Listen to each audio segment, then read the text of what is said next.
Bonjour, pour ce nouveau numéro du magazine Idéil, le magazine géographique des initiatives et du développement dans les îles du Ponant, nous ne sommes pas sur une île, mais sur le port de Brest. Derrière moi se trouve le Molennaise, le bateau qui assure le transport de fret avec les îles de Molène, Saint et Ouessant.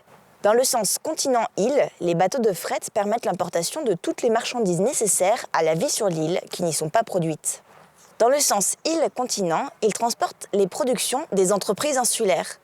C'est à ces entreprises qui exportent que nous nous sommes intéressés dans cette émission. Exporter signifie normalement vendre à l'étranger. Nous avons considéré que pour les entreprises insulaires, exporter, c'était déjà vendre toute ou une partie de leur production sur le continent. Cette stratégie de vente concerne 23% des entreprises. Les autres commercialisent leurs produits ou services exclusivement sur l'île. Alors ces entreprises, quelles sont-elles ? On recense des entreprises qui appartiennent à différents secteurs, comme celui des activités primaires. Ainsi, la majorité de la production de l'agriculture ou de la pêche est le plus souvent exportée sur le continent, comme nous avions pu le voir dans l'émission précédente consacrée à l'île de Bas. On peut également évoquer le cas des artisans qui produisent sur les îles où ils vendent une partie de leur production et en exportent une autre, comme Mathieu Thomas avec ses girouettes de Ouessant ou les verriers de Belle-Île-en-Mer ou Bréa. D'autres entrepreneurs exportent des produits alimentaires transformés comme les conserveries de Yeux et Groix. Enfin, les savoir-faire insulaires s'exportent également, comme c'est le cas de l'entreprise Chien Noir qui, après avoir construit son premier parc à boutes et ses nids d'hébergement insolites à Groix, en a construit ailleurs en France et dans le monde.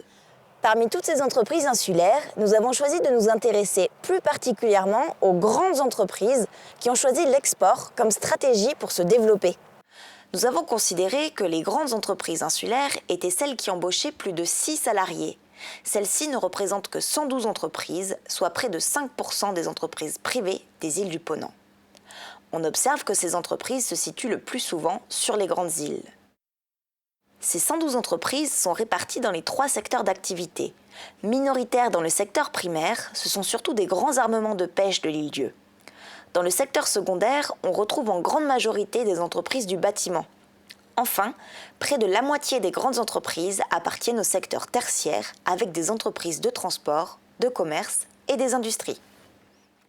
Nous sommes donc allés sur le terrain à la rencontre de 3 de ces entreprises qui exportent. À l'heure où le premier bateau quitte le port, la criée de l'île-dieu débute ses ventes. 5 entreprises de mareyage y achètent les poissons des pêcheurs insulaires, dont 2 entreprises ayant leur siège social sur l'île. Parmi elles, Lieu-Marais.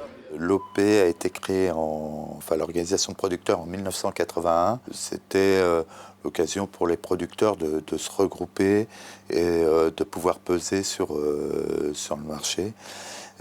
Donc ils ont créé cette organisation de producteurs et en 1983, ils ont décidé de faire une coopérative de mareyage, donc pour aider à la commercialisation de leurs poissons, éviter qu'il y ait trop d'entente sous les prix, sous la criée, puisqu'on est une petite criée avec peu d'acheteurs. Donc si les uns s'entendent avec les autres, ça posait des problèmes. Sur l'île de Groix, l'atelier de production de Groix et Nature débute la préparation de ces rillettes de poissons.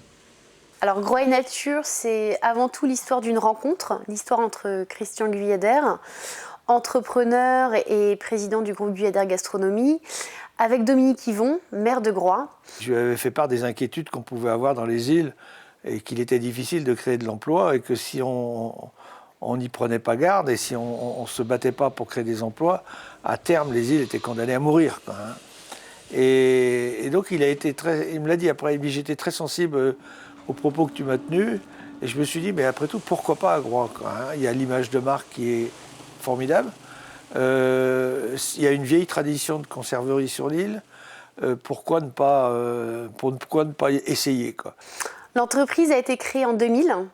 Donc il a fallu s'organiser pour pouvoir produire de façon pérenne et durable, avec vraiment une volonté qui est de produire sur l'île de Groix. Aujourd'hui, l'atelier de production de 900 m² a triplé sa surface d'origine et embauche une dizaine de salariés.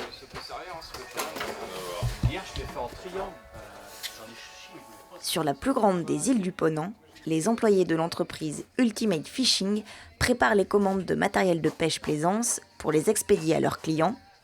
Après avoir travaillé dans le secteur social, Yannick Cordier a repris cette entreprise nantaise en 2007 pour allier deux de ses passions, la pêche et Belle-Île-en-Mer. J'ai toujours, même en filigrane, pratiqué la pêche.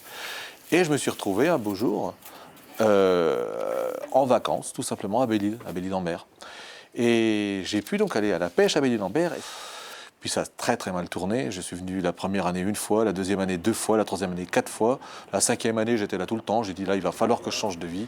L'installation s'est d'abord faite dans une ancienne stabulation agricole, puis dans une ancienne boîte de nuit. Aujourd'hui, elle vient de s'installer dans ces nouveaux locaux qu'elle a fait construire pour accompagner le développement de son activité. Ces entreprises ont donc su s'adapter à l'évolution de leur activité.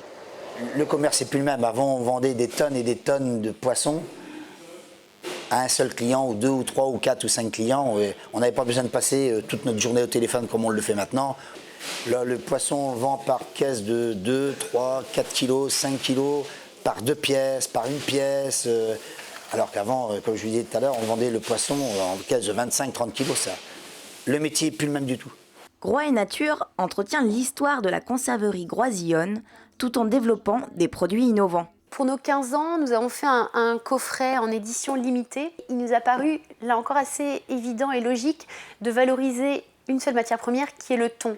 Parce que le thon, c'est le poisson emblématique de Groix. Si vous regardez le clocher de Groix, c'est un thon. Donc en produit assez innovant, je citerai l'huile de homard. L'huile de homard, c'est un produit qu'on a lancé en 2012, pour lequel nous avons eu plusieurs prix. Ultimate Fishing se distingue par sa capacité d'innovation, entre autres dans la création de leurres et de cannes à pêche de haute qualité. Ici, il y a une sorte de bureau d'études qui crée des cannes à pêche, qui crée des leurres, qui crée des couleurs. Ensuite, ces dessins, ces patrons, ces idées sont transmises à nos fabricants partenaires qui sont au Japon. Donc on se sert de la technologie des Japonais et on fait des produits qui vont servir aux pêcheurs européens parce que les Japonais, tout comme les Américains ou les Européens, ne pêchent pas de la même manière, pas avec la même chose, pas avec les mêmes couleurs de leurre et surtout n'ont pas les mêmes poissons à pêcher. Pour mettre en perspective le développement de ces activités, l'économiste Jean Boncoeur nous présente les évolutions de l'emploi caractéristiques des îles du Ponant depuis 1975.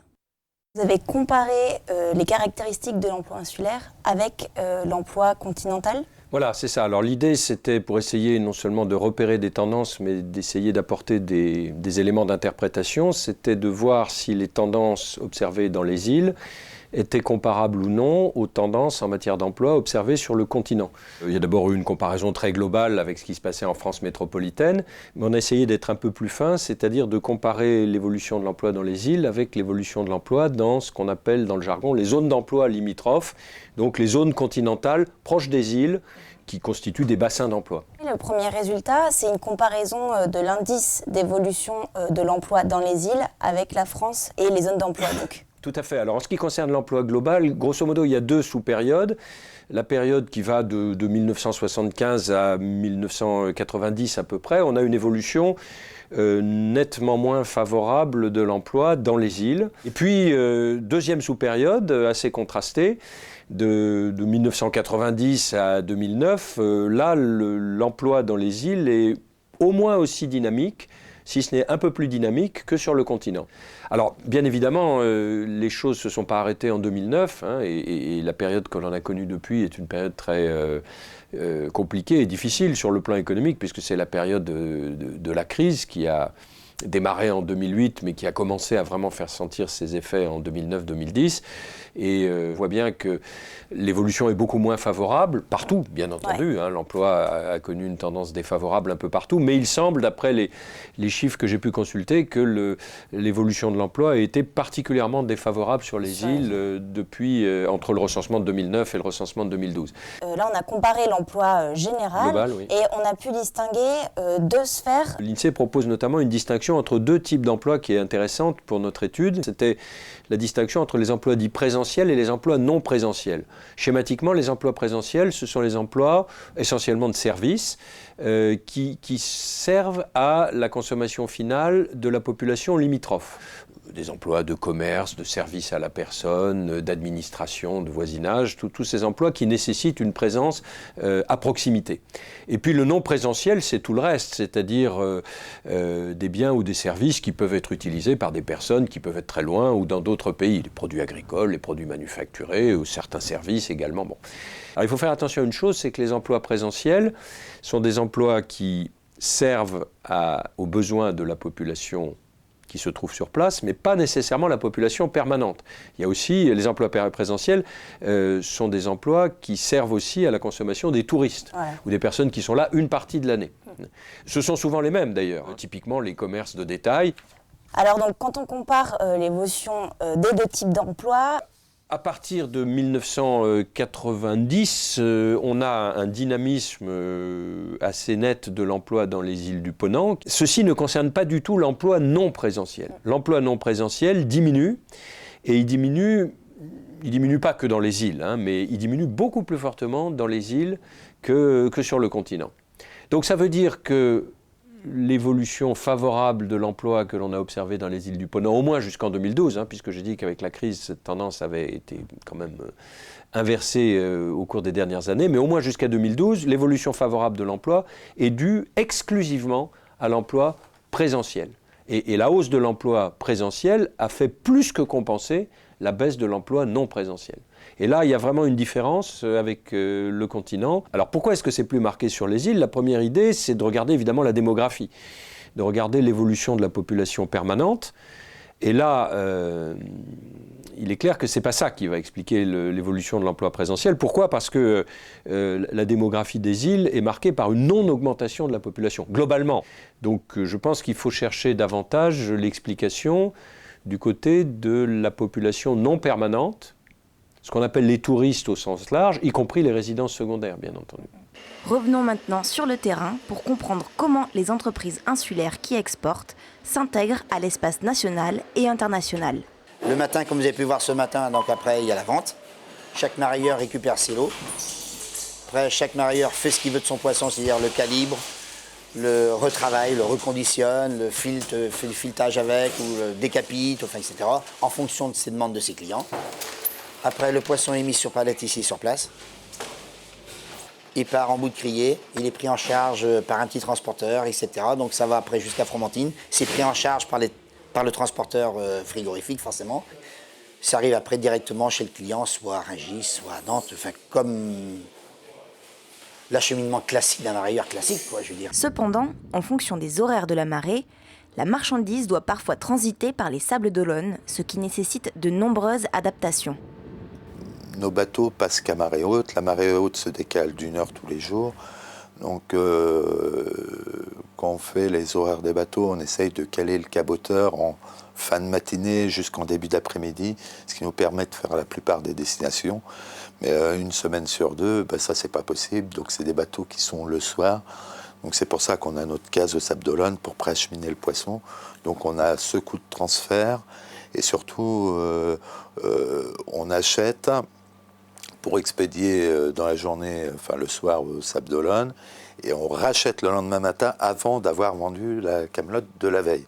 Donc ça, on a ce stock flottant, on est seul marailleur à fonctionner comme ça. En 2015, les produits de Yeux-Marée ont été pour plus de la moitié vendus dans l'ouest de la France, principalement en Vendée, puis à Paris avec le marché de Rungis. Les 20% restants ont été écoulés principalement en Europe. Donc si on prend l'exemple de la rillette de coquille Saint-Jacques, donc nous nous approvisionnons en Atlantique Nord-Est.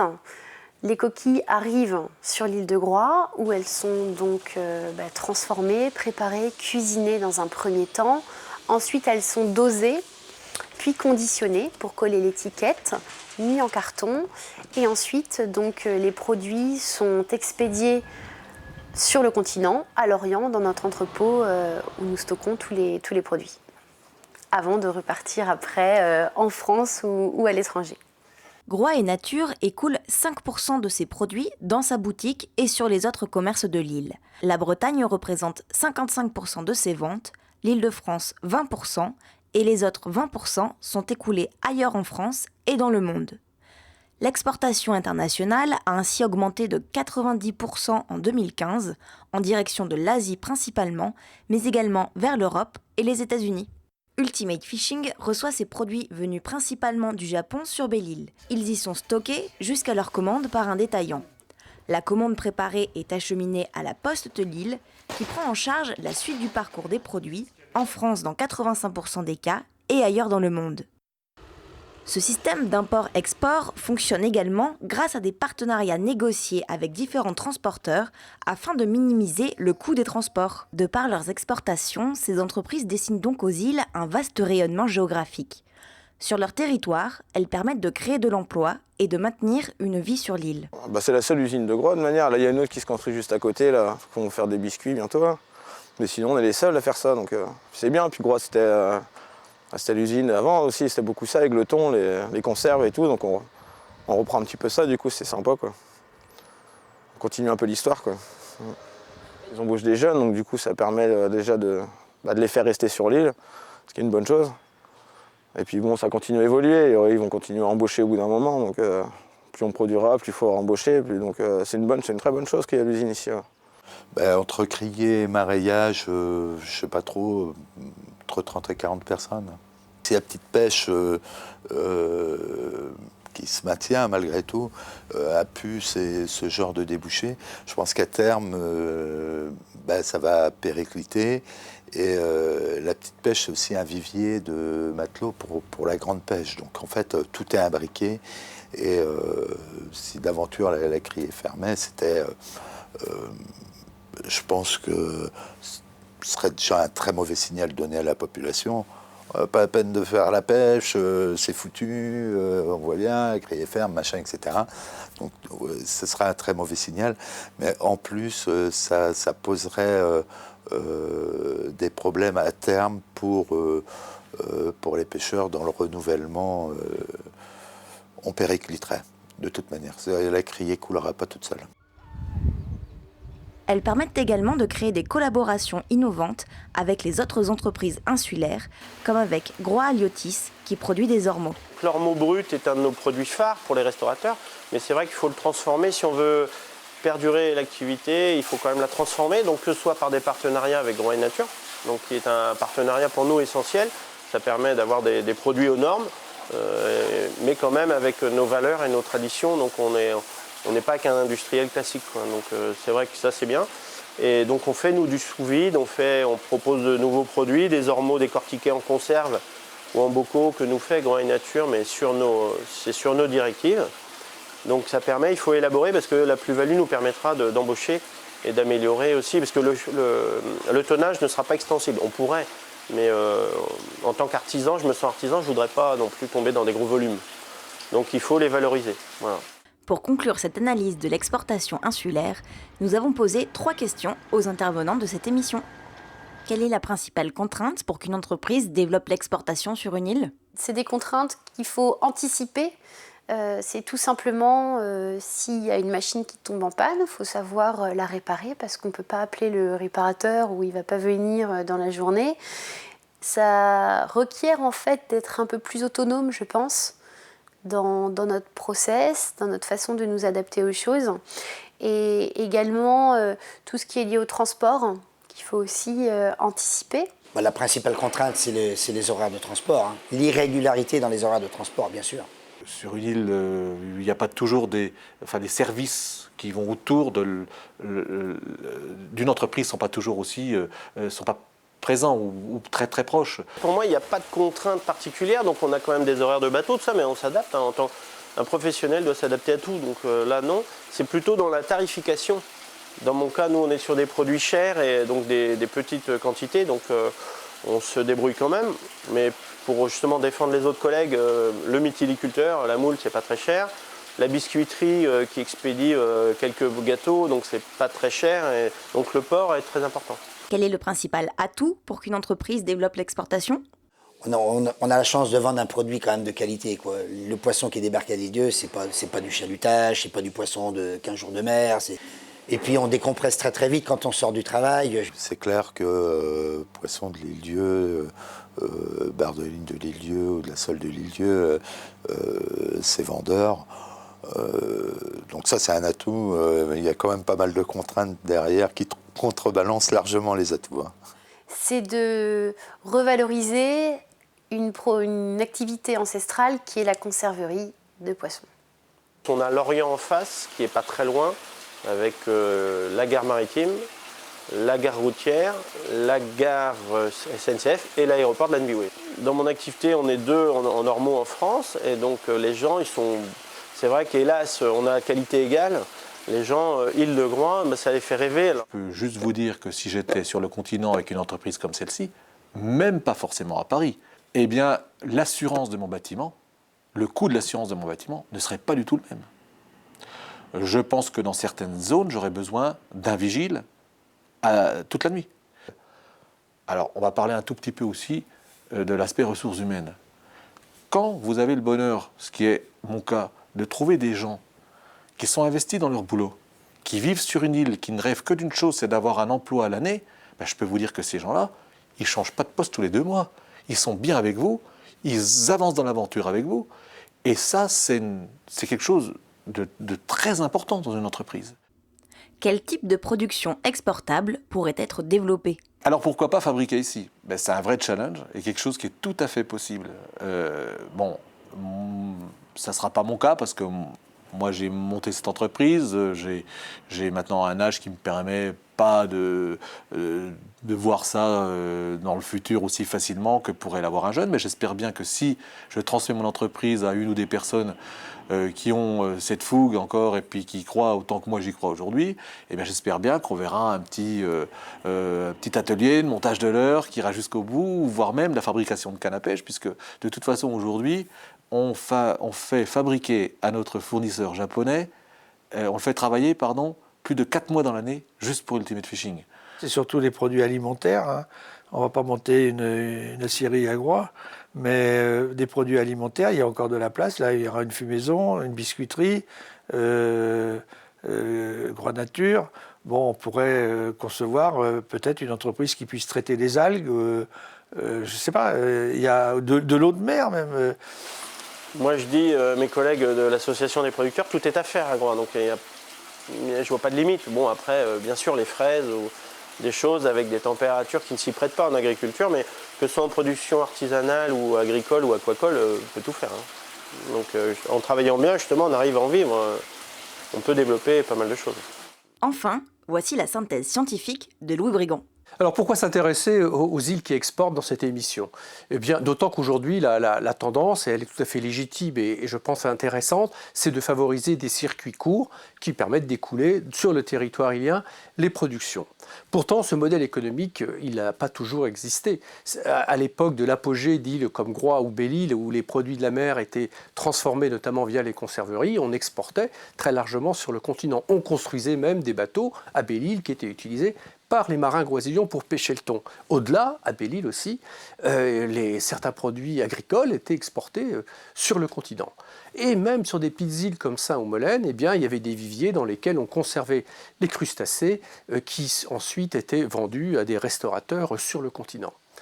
Donc l'exportation, elle existait à la fin du 19e, début 20e. Alors aujourd'hui, ce n'était pas inintéressant de se poser la question de ce qu'il en était actuellement. Alors au terme de l'émission, on peut faire 3 conclusions. La première, c'est qu'une activité de transformation est envisageable sur les îles. L'exemple de Groix le prouve. Hein, et on retrouve là finalement ce qui a fait le modèle économique de la fin du 19e. La seconde, c'est la situation d'insularité. Souvent, on nous dit, finalement, sur une île, il y a les coûts de l'importation, de l'exportation, donc transformer, ça revient très cher. Finalement, on se rend compte qu'on a des produits qui ont une forte valeur ajoutée, eh bien, le coût est minimisé.